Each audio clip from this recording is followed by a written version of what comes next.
যে আমরা এই কমিটিটা কিভাবে আগামী দিনগুলোতে কাজ করব। আমরা এই কমিটিতে এখানে যাদের দেখছেন এরা প্রায় সবাই কোনো না কোনো নির্দিষ্ট বিষয়ে টিম লিডার হিসেবে কাজ করবেন এবং এই টিম লিডারদের নেতৃত্বে ওই বিষয়ে প্রাসঙ্গিক বিষয়ে উপকমিটি গঠিত হবে। আমরা তাদেরকে অনুরোধ করেছি যে সেই উপকমিটিতে কারা থাকতে পারেন সেটা একটা প্রস্তাবনা আমাদের কাছে আগামী 2 দিনের মধ্যে দেওয়ার জন্য। এরপরে আমরা আলোচনা করে সেই উপকমিটিগুলি চূড়ান্ত করব এবং তারা কাজ আরো সক্রিয়ভাবে শুরু করবেন। আমরা অনেক বিষয়ে নির্বাচন সংশ্লিষ্ট অনেক বিষয়ে আলোচনা হয়েছে আমাদের, কিভাবে আমরা আমাদের প্রার্থীদেরকে সহযোগিতা করতে পারবো, কিভাবে শান্তিপূর্ণ অবাধ এবং সুষ্ঠু একটা নির্বাচন অনুষ্ঠানে আমরা ভূমিকা পালন করতে পারবো, কিভাবে ভোটারদেরকে যথাসময়ে ভোট কেন্দ্রে উপস্থিত হতে আমরা উদ্দীপ্ত করতে পারবো এবং আমাদের যে দলের প্রতীক আমাদের দলের প্রার্থীদের পক্ষে ভোট দেওয়ার ব্যাপারে আমরা উৎসাহিত করতে পারবো। এই সমস্ত বিষয়গুলি আমাদের আলোচনায় এসছে।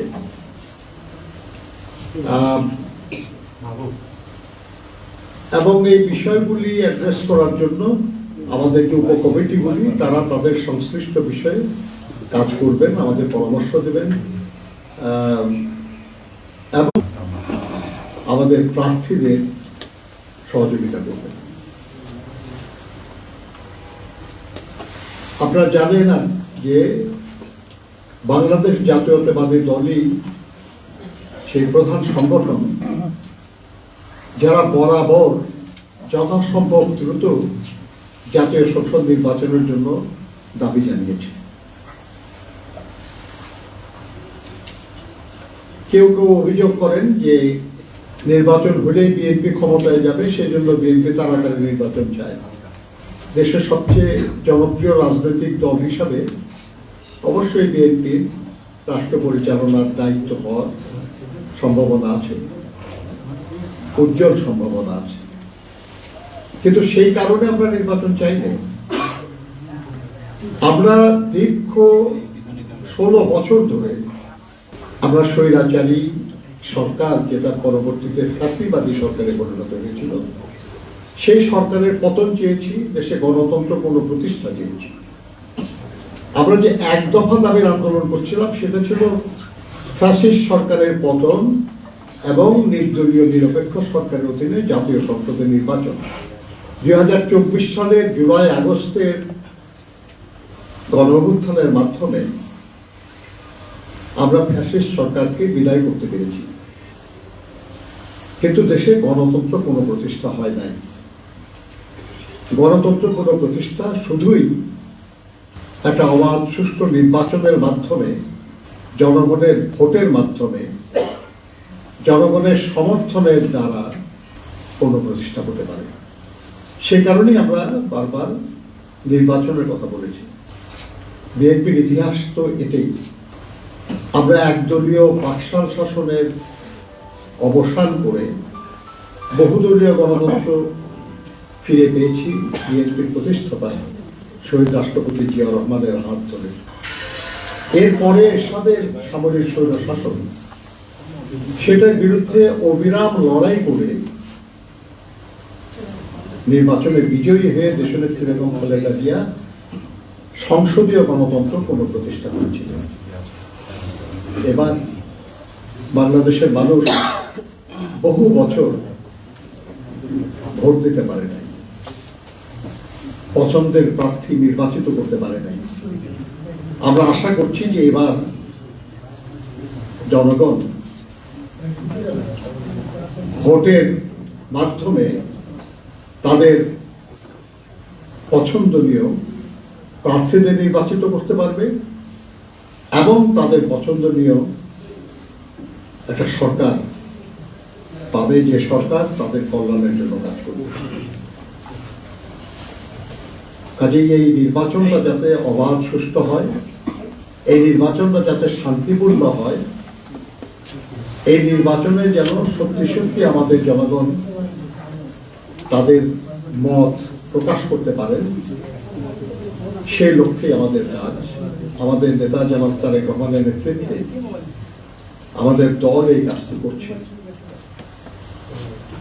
সেই কাজের একটা অংশ আমাদের উপর অর্পিত হয়েছে। আমরা আমাদের যে অংশ, সেটা আমাদের সহকর্মীরা আছেন তাদের সবাই নিয়ে সম্মিলিতভাবে আমরা সেটা পালন করার সিদ্ধান্ত নিয়েছি। আমরা আপনাদের সহযোগিতা চাই, কারণ আপনাদের সহযোগিতা ছাড়া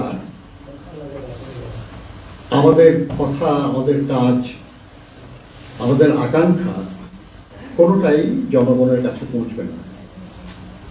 আমরা আপনাদেরকে স্পষ্ট করে বলতে চাই, বিএনপি আমাদের নেতা জনাব তারেক রহমান সাহেব 17 বছর পরে দেশে ফিরে এক বিশাল গণসম্বর্ধনা অনুষ্ঠানে আপনারা শুনেছেন, সেটা বারবার তিনি শান্তির কথা বলেছেন, বারবার তিনি সমঝোতার কথা বলেছেন। কাজে আমরা একটা শান্তিপূর্ণ নির্বাচন আশা করি, এবং একটা শান্তিপূর্ণ নির্বাচন অনুষ্ঠানে যে ভূমিকা পালন করা দরকার বিএনপি তাই করবে। আর নির্বাচন পরিচালনা কমিটি সেই লক্ষ্যকে ধারণ করেই তার কাজ করবে। বিএনপি বরাবর অবাধ এবং সুষ্ঠু নির্বাচনের কথা বলেছে। সেজন্যই আমাদের দল এবং দল কর্তৃক গঠিত নির্বাচন পরিচালনা কমিটি অবাধ সুষ্ঠু নির্বাচনের জন্যই কাজ করবে। আমরা এই কাজে আপনাদের সহযোগিতা চাই। আপনারা বরাবর আন্দোলন সংগ্রামে সহযোগিতা করেছেন, আমাদের কথা আপনারা জনগণের কাছে পৌঁছে দিয়েছেন, এখনো আপনারা সেটা করবেন বলে আমরা আশা করি।